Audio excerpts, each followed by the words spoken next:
Bonjour et j'espère que vous allez bien. Alors dans cette vidéo, on va voir comment utiliser ou encore à quel moment vous aurez besoin d'utiliser l'outil extrusion manifold. Donc vous allez avoir besoin d'utiliser l'outil extrusion manifold lorsque vous voulez faire des barrières. Donc je parle bien évidemment des barrières. Donc vous pouvez en fait à l'avenir peut-être il y aura d'autres idées qui peuvent s'ajouter à ce que je vais vous dire, mais au moins il suffit que je vous donne au moins l'idée de départ.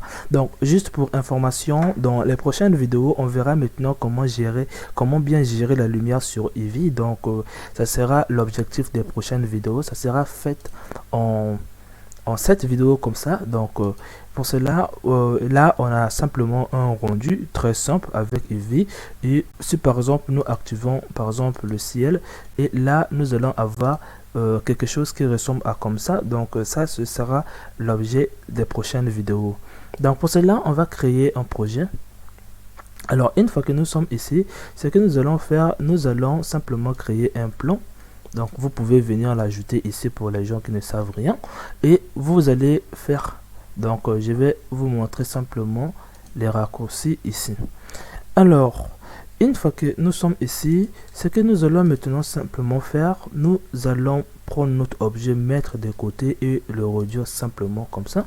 Et ce que maintenant nous allons faire par la suite, vous allez venir dans Edit Mode et vous allez cliquer sur ici, par exemple cliquer sur cette face, et là vous allez avoir en fait plusieurs outils d'extrusion, mais nous ce qui nous intéresse c'est ça.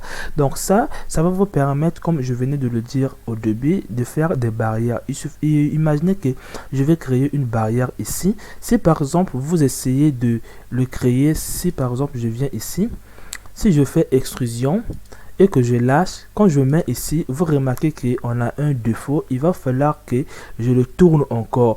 Mais lorsque on le tourne, vous remarquez bien que ici on a un petit défaut. En fait ici aussi ça devait tourner pour que ça soit bien aligné. Donc c'est là où vient maintenant l'outil extrusion manifold. Donc en fait cette extrusion, donc d'ailleurs c'est de l'extrusion tout curseur. Si vous cliquez par exemple ici, automatiquement il s'est adapté ici. Donc vous voyez déjà le défaut, c'est que lorsque j'ai pris cette face et j'ai étiré ici, vous avez remarqué que cette face ici n'a pas bougé vraiment. Mais quand je fais automatiquement, vous voyez, donc si je mets par exemple ici, vous remarquez bien que automatiquement il change la position de ce qui était ici. Donc si je reviens, on avait quelque chose qui est comme ça. Dès que je mets ici, automatiquement il change la position. Or si vous faites à la main, vous n'allez pas obtenir la même chose. La preuve en est, si vous faites par exemple extrusion et que vous faites G, vous remarquez que ici ça n'a pas bougé. Mais si par exemple je touche ici, automatiquement ça a bougé.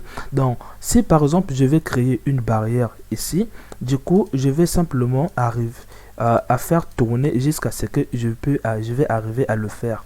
Donc vous voyez très bien. Donc si par exemple je fais A SZ comme ça et je fais GZ ici, vous allez avoir un mur. Donc là je venais de l'extruder. En fait si vous faites ici, vous allez extruder tous vos objets. Donc là je veux pas. Donc au moins, gardez en tête que ça va vous permettre à faire des barrières, donc des murs. C'est très utile pour faire des murs ou encore des barrières. Ça, c'est vraiment, pour l'instant, en ce que je connais, vraiment, vous pouvez plein de fois l'utiliser pour faire des barrières de manière très rapide. Donc j'espère que vous avez compris en quel moment vous en aurez besoin, à ne plus beaucoup réfléchir. Si par exemple vous allez avoir un rendu, de pouvoir se poser encore la question, est-ce que j'en ai besoin? Si vous voulez faire des barrières, des murs, alors vous en aurez besoin. J'espère que cette vidéo vous a plu. On se retrouve dans la prochaine vidéo.